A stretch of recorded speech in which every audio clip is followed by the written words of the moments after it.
اللہ رب العالمین والصلاة والسلام علی سید الانبیاء والمرسلین وعلی آلہ واصحابہ اجمعین۔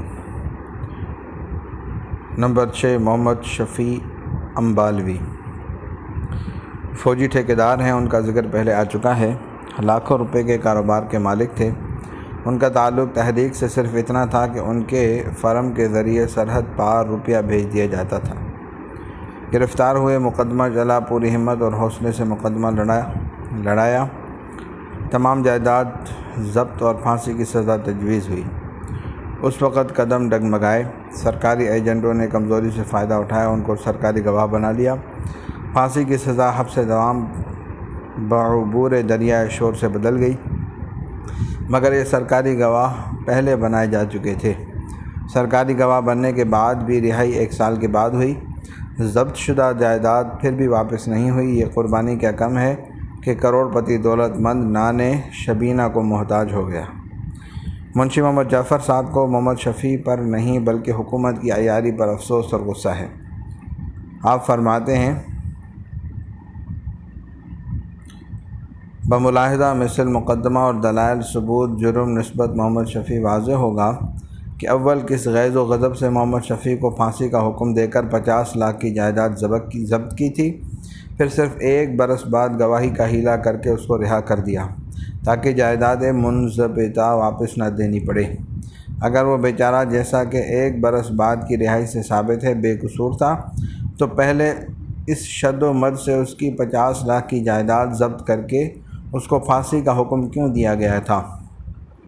اور اگر دراصل وہ بھاری قصوروار تھا اور صاحب سیشن جج کے سب دلائل مندرجہ فیصلہ صحیح ہیں تو 1 برس بعد کس واسطے اس کی رہائی کر دی؟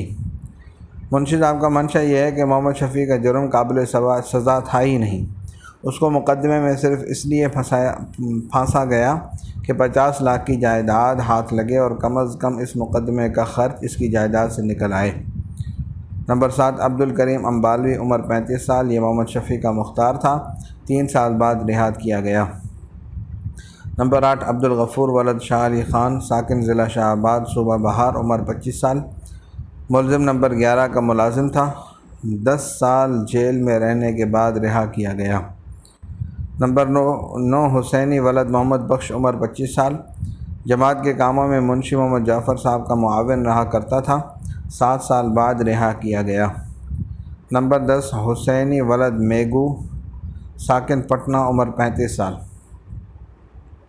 یہ بھی الہی بخش ملزم نمبر 11 کا ملازم تھا۔ 10 سال سزا بھگتنے کے بعد رہائی نصیب ہوئی۔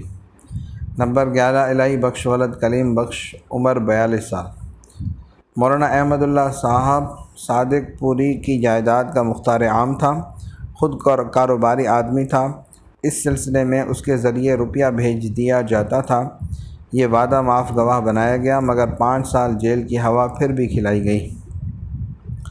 دوسرا مقدمہ سازش پٹنہ، 1865 عیسوی۔ اس مقدمے کے ملزم مولانا احمد اللہ صاحب صادق پوری تھے۔ آپ مولانا یحییٰ علی صاحب کے بڑے بھائی تھے۔ مولانا یحییٰ علی صاحب کی گرفتاری 1864 عیسوی کے بعد آپ مرکز صادق پور کے نظم و ضبط کے ذمہ دار قرار دیے گئے اور صرف 1 سال گزرنے پایا تھا کہ آپ گرفتار کر لیے گئے۔ آپ کی ذاتی قابلیت، عظمت و شہرت اور سرکاری حلقوں میں آپ کے اثر و رسوخ کا تذکرہ ذمہ دار حضرت کے زیر عنوان پہلے آ چکا ہے۔ اس مقدمے کے نتیجے میں مولانا احمد اللہ صاحب کو پہلے پھانسی اور پھر اپیل کے بعد حبس دوام بعبور دریائے شور کی سزا دی گئی۔ تمام جائیداد ضبط کی گئی اور صرف قافلے والی حویلی ہی نہیں بلکہ احاطۂ صادق پور کے تمام مکانات مسمار کر دیے گئے۔ قبرستان کی قبریں تک اکھاڑ کر پھینک دی گئی۔ ایک نہایت قیمتی اور نادر کتب خانہ تھا، وہ ضبط کر کے برباد کر دیا گیا۔ یہ ضبط شدہ اور مسمار کردہ احاطہ میونسپلٹی کو عطا ہوا، جہاں پٹنہ سٹی میونسپلٹی کا دفتر تعمیر کیا گیا اور باہر چھوٹا سا بازار بنایا گیا۔ اور خاص بات یہ کہ تمام خانہ ویرانی ٹھیک عید کی صبح کو شروع ہوئی۔ آزمائش بر آزمائش، کریلا اور نیم چڑھا۔ مولانا احمد اللہ صاحب کے بڑے صاحبزادے حکیم عبد الحمید صاحب عظیم آبادی مطب کیا کرتے تھے، ان کا دواخانہ بھی ضبط کر لیا گیا۔ آپ کی مشہور نظم مثنوی شہر آشوب اس ثانیے کی منظوم تاریخ ہے۔ اس کے چند اشعار ملاحظہ فرمائیے۔ اپنے والد ماجد مولانا احمد اللہ صاحب کی گرفتاری اور ضبطی جائیداد کے متعلق فرماتے ہیں،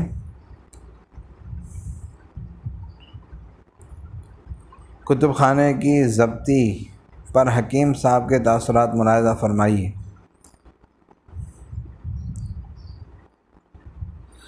مولانا عبد الرحیم صاحب صادق پوری کا ذکر خیر مقدمہ سازش امبالہ میں گزر چکا ہے۔ جب 20 سال بعد 1300 ہجری میں رہائی پا کر واپس ہوئے تو محلہ صادق پور کی تباہی اور قبرستان کی بربادی دیکھ کر آپ سے نہ رہا گیا۔ آپ کی تصنیف الدر المنثور کے مندرجہ ذیل اقتباسات خاص طور پر قابل مطالعہ ہیں۔ میں سپرنٹنڈنٹ صاحب کے بنگلے سے رخصت ہو کر محلہ تموہیہ پہنچا، جہاں میرے اہل و عیال مقیم تھے۔ اس کی صبح ہو کے صادق پور گیا۔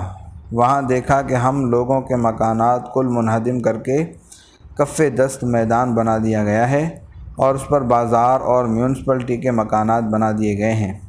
میں نے چاہا کہ اپنے خاندانی مقبرے کو، جہاں 14 پشت سے ہمارے آباء و اجداد دفن ہوتے چلے آئے تھے، جا کر دیکھوں اور خصوصاً اپنے والدین ماجدین غفر اللہ لہما کے مزار کی زیارت کروں اور اس پر دعائے مغفرت اور فاتحہ پڑھوں، مگر ہر چند کے کوشش کی پتہ نہ چلا۔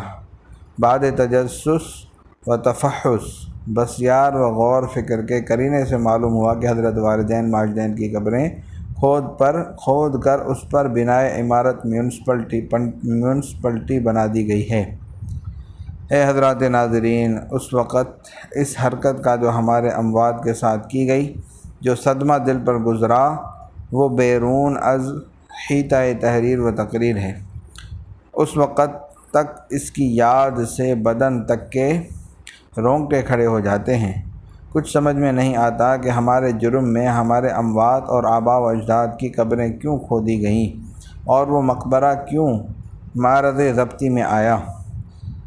ہماری عادل گورنمنٹ نے کیوں یہ کام کیا؟ بہرکیف میں نے اسی جگہ کھڑے ہو کر جہاں ان کی قبر میرے خیال میں آئی دعائے مغفرت کر لی اور آج تک بھی ایسا ہی کر لیا کرتا ہوں۔ تیسرا مقدمہ سازش مالدہ 1870 عیسوی۔ اس کی مختصر روداد تو یہ ہے کہ مولوی امیر الدین صاحب پر یہ مقدمہ چلایا گیا۔ ہائی کورٹ سے ضبطی جائیداد اور حبس دوام بعبور دریائے شور کی سزا ہوئی۔ مولوی امیر الدین صاحب مارچ 1872 عیسوی میں انڈمان پہنچے۔ 10-11 سال سختی اور جلا وطنی کے گزار کر 1883 عیسوی 1300 ہجری میں رہا ہوئے۔ مولانا امیر الدین صاحب کون تھے اور ان کی باغیانہ سرگرمیاں کیا تھیں؟ جنرل رائل ایشیاٹک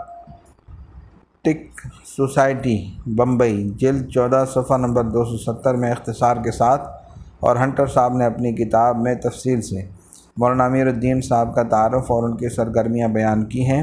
ہم ہنٹر صاحب کے بیان کا خلاصہ پیش کرتے ہیں۔ مولانا امیر الدین صاحب ضلع مالدہ کے باشندے تھے۔ ان کے والد رفیق منڈل مولانا عبد الرحمن صاحب کے معتقد اور ان کی تحریک کے خاص رکن تھے۔ مولانا عبد الرحمن صاحب لکھنؤ کے باشندے اور مولانا ولایت علی صاحب کے خلیفہ تھے۔